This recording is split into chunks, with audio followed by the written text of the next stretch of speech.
तो आज है सेकंड एपिसोड और इसमें हम बात करेंगे नोज़ और बाकी अदर फीचर्स के बारे में, जैसे कि लिप्स हो गया, बियर्ड हो गया।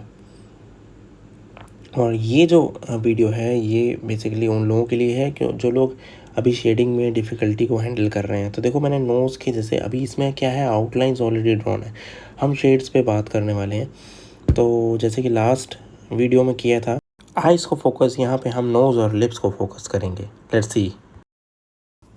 उसके बाद फिनिशिंग पे भी बात करेंगे, पूरे के पूरे फेस को अभी इसी ट्यूटोरियल में हम फिनिश कर देने वाले हैं। तो देखिए, ये जो पेपर है रफ़ पेपर है, जैसे कि मैंने पहले बताया था आपको। और जो हमारे यहाँ पे रिज़ल्ट्स आने वाले हैं वो बिल्कुल स्मूथ रिज़ल्ट्स लाने के हमारी एक्सपेक्टेशन नहीं है। चाहे तो ला सकते हैं, लेकिन अभी यहाँ पे कुछ अलग एक्सपेरिमेंट ज़रूर करने की कोशिश करेंगे कि स्मूथनेस के साथ क्रॉस हैचिंग्स को कैसे रिफ्लेक्ट कर सकते हो, ऐसा कुछ करने की कोशिश करने वाले हैं।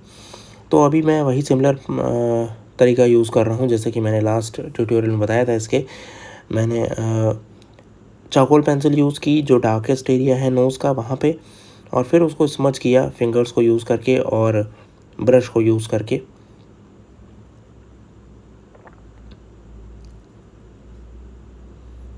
और यहाँ पे देखो, ग्रेफाइट पेंसिल को यूज़ कर रहा हूँ, कुछ क्रॉस हैचिंग्स क्रिएट कर रहा हूँ और फिर उसको स्मच कर देता हूँ। तो उससे क्या हो रहा है, एक इवन टोन ऑप्ट हो रहा है। उसी तरह से हम लिप्स पे भी करने वाले हैं। लेकिन अब इसमें ट्यूटोरियल में आगे बढ़ने से पहले एक बात और आपके साथ डिस्कशन करना चाहता हूँ। एक बहुत ही अच्छी सक्सेस अचीव हुई है हमारी स्किल शेयर क्लासेस पे। अभी बहुत सारे स्टूडेंट्स आ गए हैं ऑलमोस्ट। अभी मैं जो रिसेंटली देख रहा था, तो अभी जो हमारी लेटेस्ट वाली क्लास थी क्रॉस हैचिंग वाली, उस पर भी 100 से बहुत ज़्यादा स्टूडेंट्स आ गए हैं। और जो सबसे पहली क्लास डाली थी उस पर 3000 से भी ज़्यादा स्टूडेंट हैं इस समय। और ओवरऑल हमारे पास अभी 5000 के अराउंड में स्टूडेंट्स हैं। तो ये जो सक्सेस है ये ऐसे नहीं आती, ये थोड़ा सा जो क्लासेस हैं, जो इतनी अच्छी क्लासेस पढ़ी हैं उस पर बिगिनर्स के लिए खासकर, ये उसका ही नतीजा है। और आप लोगों का बहुत सारा प्यार है जिसका ये नतीजा है। ज़्यादा इंपॉर्टेंट यही है कि आप लोगों का जो सपोर्ट है वो ज़्यादा इंपॉर्टेंट है। तो उसके सभी के लिए आप लोगों को थैंक यू, जो भी आपने मुझे सपोर्ट किया है स्किल शेयर क्लासेस पे। और अगर आपको भी ज्वाइन करना है तो नीचे डिस्क्रिप्शन बॉक्स में उसका लिंक है, जल्दी से ज्वाइन करो। और बहुत सारे बेनिफिट्स, क्योंकि इसमें बहुत डिटेल में बात की है प्रोडक्ट के बारे में, टूल्स के बारे में, और जनरली लोग यही सब पूछते भी रहते हैं। तो वो सब चीज़ों के बारे में बेसिक से बात की गई है, तो वो आप ज्वाइन कर सकते हो। नीचे डिस्क्रिप्शन बॉक्स में उसका लिंक है। अब आ जाते हैं ट्यूटोरियल वापस, क्योंकि अभी ये बहुत काम इसमें शुरू हो चुका है और अभी आगे भी करने वाले हैं। मैं यहाँ पे चारकोल पेंसिल यूज़ कर रहा हूँ, डार्क चारकोल पेंसिल, और जो बियर्ड है और मुस्टैश है उन जगहों पे दैट डार्क टोन को डायरेक्टली ऑप्ट कर ले रहा हूँ, क्योंकि वो डार्क टोन एक्चुअल में दिख रहा है रील इमेज में, तो इसको ऑप्ट करना भी इजी है। और फिर उसको थोड़ा सा ब्लेंड कर दे रहा हूँ। तो अभी यहाँ देखो, चारकोल है, ग्रेफाइट है, वो दोनों एक दूसरे के साथ मिक्स होते हुए चल रहे हैं। और कुछ डिटेल्ड एरिया में देखो इस तरीके से, जहाँ पे हाईलाइट नज़र आ रही है रील इमेज में, वहाँ पे मैं नीडेड इरेज़र या फिर पेंसिल इरेज़र, या यहाँ पे देखो मोनो इरेज़र यूज़ करके कुछ हाइलाइट्स को क्रिएट कर रहा हूँ। तो वो बहुत एक मज़ेदार चीज़ निकल के आती है अपने आप, वो वाइट लाइंस नज़र आती हैं। और अक्सर लोग पूछते हैं कि वो वाइट पेंसिल कौन सी है। बेसिकली वो वाइट पेंसिल नहीं है, वो वाइट इरेज़र है जो हम नॉर्मली यूज़ करते हैं, बट वो थोड़ा सा डिज़ाइन दूसरे तरीके से किया गया है। तो वो चीज़ आप वैसे भी कर सकते हो। और फिर उसके बाद आई एम ऑलवेज स्मजिंग दो स्टोन्स, ताकि एक स्मूथ सरफेस भी ऑप्ट हो और साथ के साथ थोड़ा ब्लेंडेड वैल्यूज़ हों।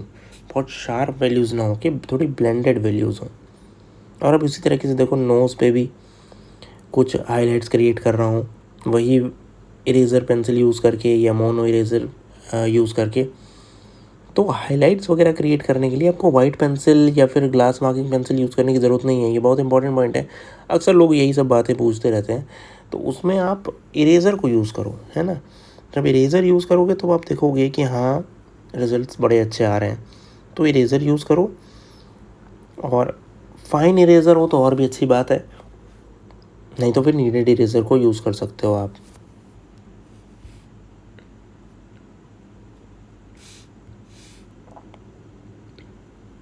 सिमिलरली अब देखो, जो एजेस हैं वहाँ पे भी काम कर रहे हैं। तो ऑल इन ऑल सभी जगहों पे, बियर्ड पे भी देखो, बियर्ड पे बहुत डिफ़िकल्ट हुआ है यहाँ पे भी करना, क्योंकि बहुत सारी वैल्यूज़ नहीं हैं, कुछ कुछ ही वैल्यूज़ हैं जो आपको समझ में आएंगी। कुछ वैल्यूज़ ऐसी हैं जो आपको रियल इमेज में साफ सुथरी तौर पे नहीं दिखेंगी, लेकिन यहाँ क्या है, उसी फ्लो को पकड़ना है। मतलब नीचे डायरेक्शन में जा रहा है तो नीचे ही डायरेक्शन में लेके जा रहा हूँ, चाहे ग्रेफाइट हो चाहे फिर ये चारकोल पेंसिल हो, दोनों में ही हम उसी एक फ्लो के साथ चल रहे हैं, नीचे के डायरेक्शन को ऑप्ट करते हुए। और जैसे थोड़ा सा घुमावदार है तो वहाँ पे घुमावदार हेयर को भी क्रिएट कर रहे हैं, मतलब एक सर्किल्ड या कंटूर्ड कह सकते हैं उसको, उस टाइप का भी हम कोशिश कर रहे हैं करने की। अब उसके बाद देखो यहाँ पे जब हम पूरे के पूरे फेस के ऊपर लाइंस क्रिएट कर रहे हैं, ये जो लाइंस हैं ये लाइन हम कोशिश करेंगे कि ये लाइंस दिखाई दें, है ना। इस पे ये कोशिश नहीं रहेगा कि ये पूरी तरह से ब्लेंड हो जाए, रादर देन हमारी कोशिश ये रहेगी कि ये लाइंस थोड़ी बहुत दिखाई देनी चाहिए, और यही इस ब्यूटी को रिवील करेगा। मतलब जो कि आप क्रॉस हैचिंग्स दिखाओगे ना, वो बेसिकली दिखाएगा कि कैसे वो लाइंस शो हो रही हैं और रियलिज़म भी शो हो रहा है। तो एट द सेम टाइम दोनों को कैप्चर करने का यहाँ एम है। थोड़ा सा डिफरेंट है ये बाकी सभी पोर्ट्रेट से, इसलिए हो सकता है वैल्यूज़ में कुछ डिफरेंसेस आएँ, बट दैट इज़ ओके। हमारा एम जो है यहाँ पे वो एम है कि हमें जो हम हर बार रियलिज़म पे करते हैं या फिर हम क्रॉस हैचिंग पे करते हैं, दोनों को अगर मिक्स करके कुछ क्रिएट किया जाए तो कैसा क्रिएट होगा, वो एम यहाँ पे रहेगा। तो अभी वही मेरी करने की यहाँ पे कोशिश भी है, दोनों को मिक्स कर रहा हूँ। पहले मैंने रियलिज़म पे काम किया, अब उसके बाद अब मैं जब डिटेलिंग में आ रहा हूँ तो मैं क्रॉस हैचिंग्स पे भी काम करता हुआ चल रहा हूँ। तो उसमें जो प्रिंसिपल जो तरीका है, जो बेसिक तरीका है, वो वही है कि स्मच करना है और वैल्यू ऐड करनी है, देन स्मच करना है, फिर लेयर बाय लेयर चढ़ाते हुए चलना है। लेकिन जो फंडामेंटल है लास्ट में जो हम चेंज करेंगे वो देखने लायक होंगे। अब यहाँ पे देखो जैसे हेयर है, तो हेयर में मैं डायरेक्टली कंप्रेस चारकोल यूज़ कर ले रहा हूँ यहाँ पे, क्योंकि ये डार्क एरिया है, मुझे नज़र आ रहा है साफ साफ। I can save lot of time while doing this, तो that can be done, that is the best way. आप चारकोल इसीलिए है कि आप जल्दी से जल्दी चीज़ों को, बड़े से बड़े एरिया को कैप्चर कर सको, जैसे यहाँ पे मैंने किया, और फिर उसको फिंगर से स्मच कर दिया तो एक इवन सरफेस ऑप्ट हुई। उसके बाद फिर हाइलाइट्स पे काम करने के लिए नीडेड इरेजर को मैंने यूज़ किया इस तरीके से। So this is the procedure. पहले डार्क करो, पहले कंप्रेस चारकोल अगर यूज़ करनी है तो पहले डार्क कर दो, फिर उसके बाद उसको स्मच कर दो फिंगर्स से या फिर कोई पेपर लेके, टिश्यू पेपर वगैरह, एंड देन उसके बाद उसको needed eraser, and then ultimately mono eraser पे ट्राई करके वैल्यूज़ को, जो हाइलाइट्स हैं, जो शाइन वगैरह होती है हेयर पे, वो आप ऑप्ट कर लो।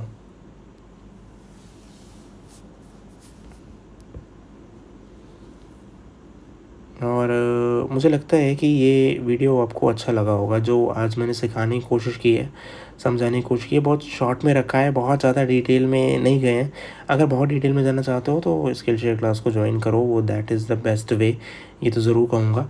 नहीं तो आप बहुत सारी वीडियोज़ मेरे और भी देख सकते हो जो रियल टाइम में भी हैं, शेडिंग वगैरह के ऊपर, और जल्दी और भी वीडियोज़ आने वाले हैं वाटर कलर्स पे भी, तो स्टे ट्यून्ड। और जो भी इसके रिगार्डिंग अगर कोई क्वेरी हो तो आप कमेंट बॉक्स में पूछ सकते हो। अभी देखो रहे हो, मैं छोटे छोटे एरियाज़ को भी आइडेंटिफाई करता हुआ चल रहा हूँ।